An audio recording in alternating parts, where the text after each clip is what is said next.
రాజకీయ నాయకులు కక్షదారులు అయితే ఏ విధంగా ఉంటుందో అనుకుంటా. రాజకీయ నాయకులు ప్రధాన పాత్ర పోషిస్తే, రాజకీయ నాయకులు వాళ్ళ అవసరాల నిమిత్తం కోసం రాజకీయంగా ఉన్నటువంటి పలుకుబడిని ఉపయోగించుకొని రాజకీయంగా స్థిరపడడం కోసము, రాజకీయ హక్కులను కాపాడడం కోసము చేసేటువంటి కుట్రలు భయంకరంగా ఉంటాయి. అందులో భాగంగా బలమైనటువంటి కుట్రలు జరుగుతున్నటువంటి నేపథ్యం కూడా మనం ప్రజాసేవను మరిచి కక్షలు పెంచుతున్నారు. నమ్మించి నట్టేట ముంచిన రాజకీయ నాయకులు వెన్నతో పెట్టిన విద్య. రాజకీయ నాయకుల కక్షదారులు అయితే అధికారులు కుట్రదారులు అవుతున్నారు. హెచ్సియు భూములు రాజకీయ ముమ్మాటికి కక్షదారులే కుట్ర. రాజకీయ అధికారాన్ని వ్యక్తిగత స్వార్థాలకు వాడుకుంటున్నారు. రాజకీయంలో నిజాయితీని ప్రకటించాలంటే గుండె ధైర్యం గొప్పదే ఉండాలి. ఊసరి వెళ్ళి రంగులు మాటలు మార్చే రాజకీయ నాయకులు 90% పేరుకుపోయారు. ప్రజాభివృద్ధిని అడ్డుకుంటే పుట్టగతులుండవు. ప్రజల కోసం కష్టపడి ప్రభుత్వాలు స్థిరంగా నిలబడతాయి. ప్రజాక్షేత్రంలో అందరం సమానమే. రాజకీయం అధికారం అంటూ ఏమీ ఉండదు. గెలిపించిన ప్రజల్ని గెలిచేయకండి. డాక్టర్ బరిగెల శివ ప్రధానంగా రాసినటువంటి వార్త. ఇక్కడ ఉన్నటువంటి నేపథ్యంలో భయంకరమైనటువంటి సంఘటనలు. ఎవరి స్వలాభం కోసం అంటే రాజకీయ నాయకుల స్వలాభం కోసం. మరి ఓటేసినటువంటి ఓటర్ జీవితం మారుతుందంటే ఓటర్ జీవితం ఎక్కడ మారట్లేదు. ఓటర్ అయినా నిజంగా వాళ్ళు అభివృద్ధి చెందాలంటే ఓటర్ లైఫ్ ఎక్కడ కూడా మారలేదు. ఓటర్కు ఉన్నటువంటి అవకాశాలు అన్నా మెరుగుపడతాయి అంటే ఓటర్కు ఉన్నటువంటి అవకాశం లేదు. మా లైసెన్స్కి ఒకసారి ఓటర్కి కోటర్ ఇస్తారు, బిర్యానీ పొట్లం ఇస్తారు, తర్వాత ఆ ఓటర్ అలానే ఉంటాడు.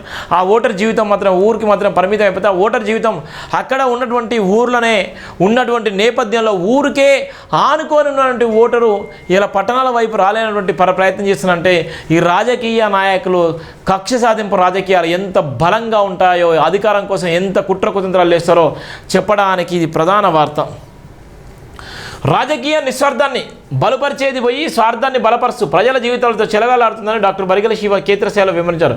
భారతదేశ వ్యాప్తంగా పేద ప్రజల జీవితాలను బాగుపరచడం కోసం కొనసాగించబడుతున్న ప్రభుత్వాలు కరువైపోతున్నాయని మండిపడ్డారు. చాలా రాష్ట్రాల్లో ప్రభుత్వాలు కక్షలు పెంచి పోషిస్తూ రాజకీయ నాయకులు కక్షగట్టిన వ్యక్తులపై పగ తీర్చుకునే కొరకు పోలీసు అధికారులకు ఇతర ప్రభుత్వ శాఖ అధికారులను కాపలాదారులుగా వాడుకుంటున్నారని, ఒకవైపు దేశాన్ని దోచుకుంటూ ప్రభుత్వ వ్యవస్థలు నిర్మాణం చేస్తుంటే అన్ని రాష్ట్రాల పరిధిలో రాజకీయ నాయకులు కేంద్ర ప్రభుత్వ నాయకులు పొగుడుతలతో ముంచెత్తున్నారు.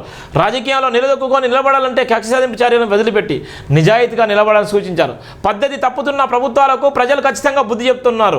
ఐఏఎస్ అధికారులు, ఐపీఎస్ అధికారులు రాజకీయాలకు ప్రతిపక్షాలకు తొత్తులుగా మారి సోషల్ మీడియాలో ప్రభుత్వ అభివృద్ధి కార్యక్రమాలకు వ్యతిరేకంగా పావులు కలుపుతుండడం తీవ్రంగా వ్యతిరేకించారు.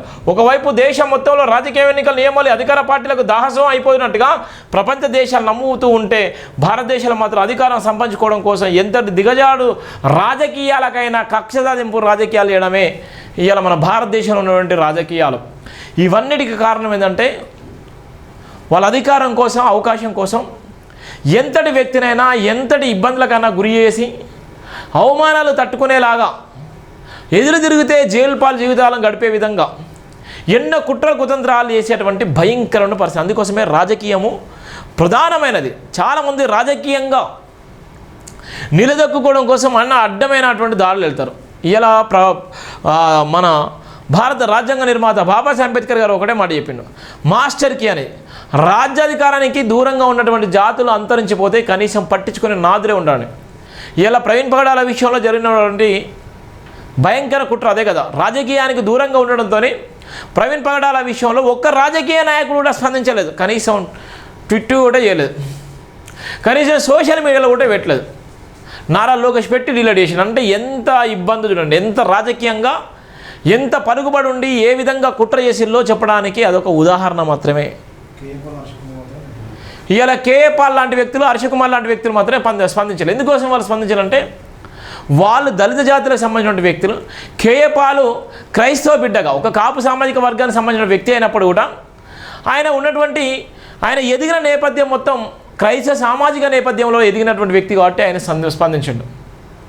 అంటే దీన్ని కూడా ఎంత కుట్ర కుతంత్రాలు ఉంటాయో, ఎంత భయంకరంగా అవమానం చేస్తారో, ఎంత భయంకరంగా నిందలేస్తారో, ఎంత భయంకరంగా హేళన చేస్తారో చెప్పడానికి అవన్నీ ఒక ప్రధానమైనటువంటి వార్తలు అని చెప్పడానికి ఎలాంటి ఇబ్బంది లేదు. ఇంకోటి